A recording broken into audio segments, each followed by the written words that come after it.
They built up West Oakland, didn't they? Part of it. Right. Didn't they? Right. The little water line up, nice part. Right. How much work did we get? Not a bit. None. Not a bit. They built up some new areas in East Oakland. Not a bit. Right on MacArthur and 90 something. Who built them? Now how many jobs did we get? Not a bit. Now they've made a promise to poor people that if we develop in this community, you will have jobs. So poor people come out in defense of the development, hoping that when the development arrives, that they will find employment. So they brought out 100 pizzas. I watched them do this. That's how they got poor people to the meeting. 100 plus pizzas Thursday night. They invited hungry people. They said, come to the meeting and defend our cause. But they fed hungry people in order to get them to speak into an issue that they had very little knowledge of. Now in the meantime, the same poor people are being poisoned. The only job they really ought to be producing there is the job of either cleaning up the mess or removing the people in a way that allows them to live in a more healthy environment. That's really the only two jobs that they should be seeking and to produce from that area. Either to clean up the mess, which requires workers. So you say your children need jobs, you're right. They ought to take up specialty educational programs right there in the college, right around the corner from there, so that workers will be skilled enough to actually make the community more clean, but they don't do that. They've come up with other plans. The developers convinced the politicians to produce what's called an environmental impact report. However, the environmental impact report did not include any of the science of the poisons in the environment. So they were seeking to pass this impact report across the redevelopment agency and the housing agency that met jointly on Thursday evening. As they were preparing to pass this bill or this report so that they could go ahead and build on top of the toxins. It just so happened that because of our efforts, the Caravan for Justice and the Town Hall meetings, that Brother Christopher and others were able to go to their state senator, Mark Leno, the other senator who crafted AB 312 with Tom Amiano, Leland Yee, and one other, Anna, I want to say Anna Ma, Giona Ma. Fiona Ma. And had in their hand written letters of support for the community's request that any development be delayed until it's first known to be healthy. They read it into the record. Now I want you, there's about 5 minutes of audio I want you to hear. Can we do that? I hope my battery is still there. It's not very strong. You're going to hear the reading into the public record of the support of the senator. There's going to be a 15-minute break. They took a recess. And after the 15-minute break, something happened. Now I want you to hear it for yourselves. Y'all all right? Yes, sir. Modern technology, but the batteries don't last too long. We'll see if we can do this.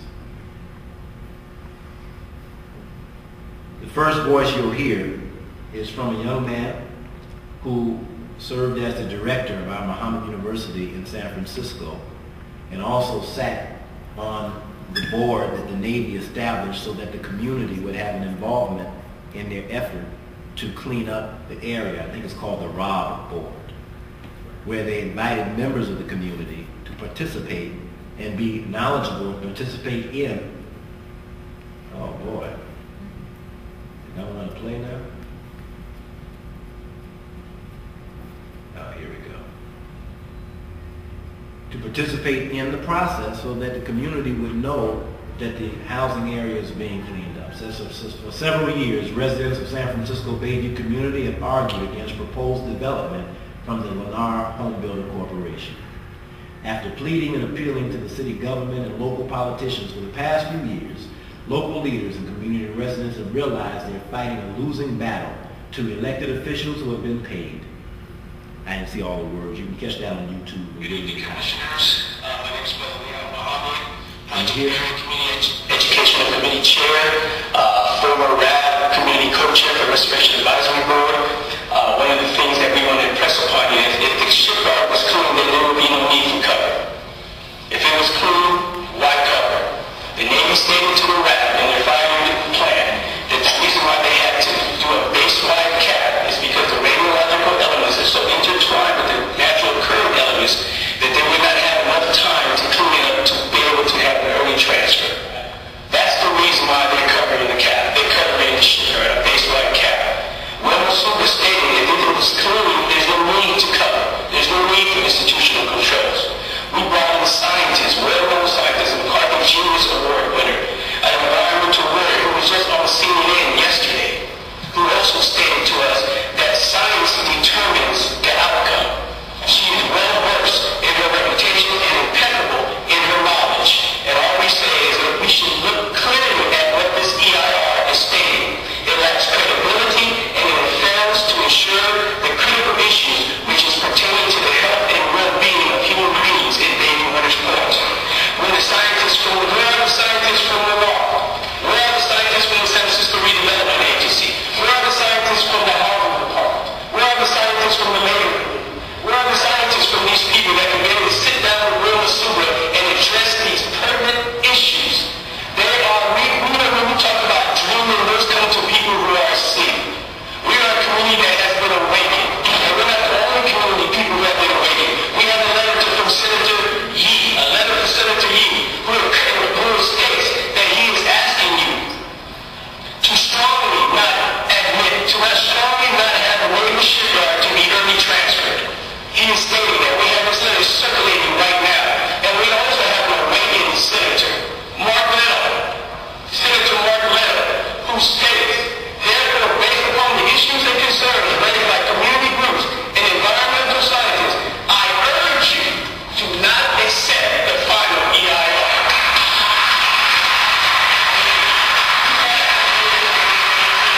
I also submitted to you the comments from Will Masubra on her comments from the planning executive and PBSJ. And she states, the RTC failed to adequately address the issues contained in the areas of concern with early transfer submitted in January 2010 comments. The RTC basically renders existing sections of the draft EIR that have been reviewed and previous judge inadequate to address the issues. The RTC did not adequately address the issues associated with redevelopment occurring during remedial activities. The redevelopment of the parcels during remediation are of serious concerns. This is so we ask, bring the scientists to sit down, because we did was just straight facts, not fiction. Thank you. Okay. After a brief recess, which was 15 minutes long, There has been there's a a correction correction in the city. of an item that was distributed to the commissions and entered into the record. And Mr. Cohen, if you would proceed with that correction. Yes, thank you very much. For the record, Michael Cohen, the Director of the Office of Economic and Workforce Development. I was just hand-delivered a letter by Senator Leno's staff correcting the letter that was just read into the record. While this letter reiterates the Senator's strong commitment to seeing that the shipyard be cleaned up to the highest level practical, it includes two significant changes. One, it specifically acknowledges that the cleanup should be consistent not only with Proposition P, but the 2004 conveyance agreement, which is a legally binding agreement between the Redevelopment Agency and the United States Navy, which contemplates the phased cleanup,